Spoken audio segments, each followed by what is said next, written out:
Eventually, we all find the limit of our bodies. We get old, we get injured, and when we arrive at this realization, we can either accept the fact or we have to find new ways to push ourselves. Meet Matt Mataloni.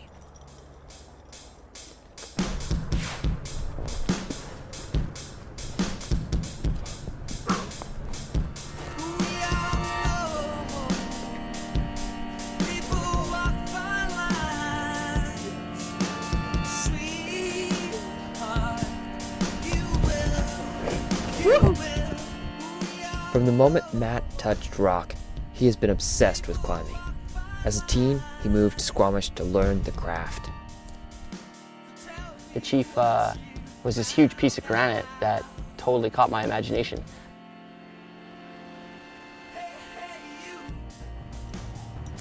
The vertical world was so different from what we're used to, and there was a lot to explore there. And all the trips I've done in the past were to explore the world of climbing.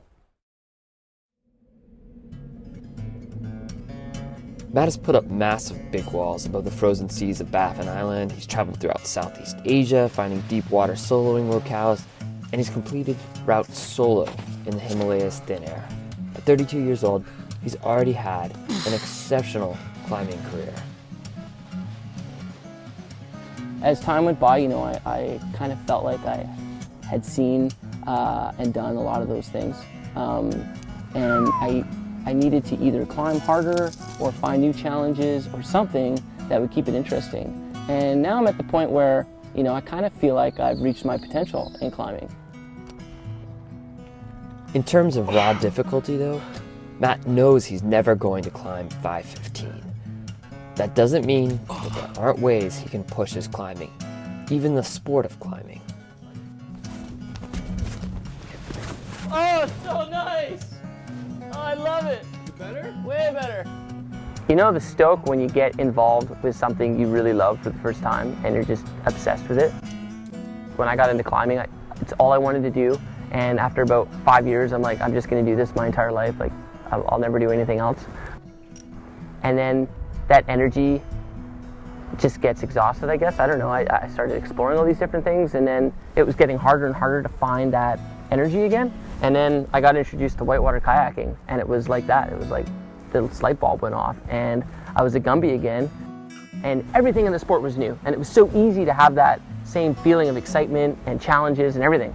And from there, I got into other sports, and it just kept going. And I think that's what happened with climbing, is that to be challenged, either I need to go do harder things, scarier things, or do something completely different, like the Antican.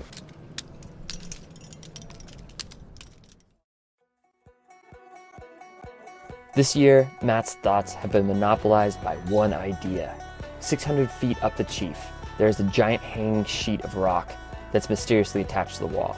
It connects the famous Grand Wall into the route up from the skies, which Matt thinks he can free. But the flake, this connector, when you pull on it, it flexes. You can't place cams behind the flake because they would just pop right out. You could bolt, you could drill, but that would be boring. Matt's come up with another option.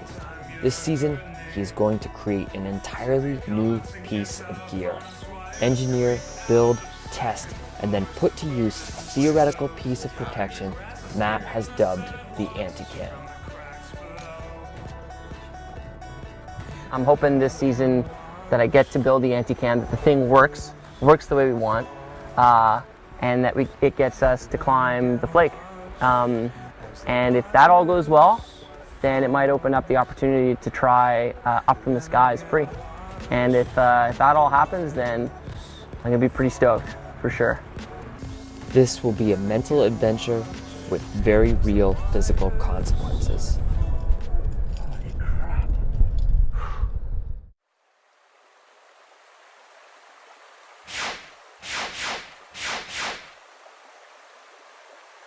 For information on today's music, visit our site, theseasontv.com.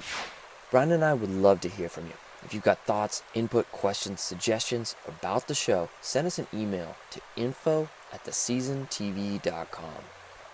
Support for the show comes from New Belgium Brewing.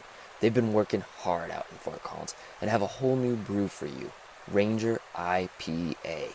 Keep an eye out for it at your favorite watering hole or local grocer. Cool. Well, if you aren't already on Arc'teryx's homepage, let's go there to check out the next episode. www.arcteryx.com. Yep.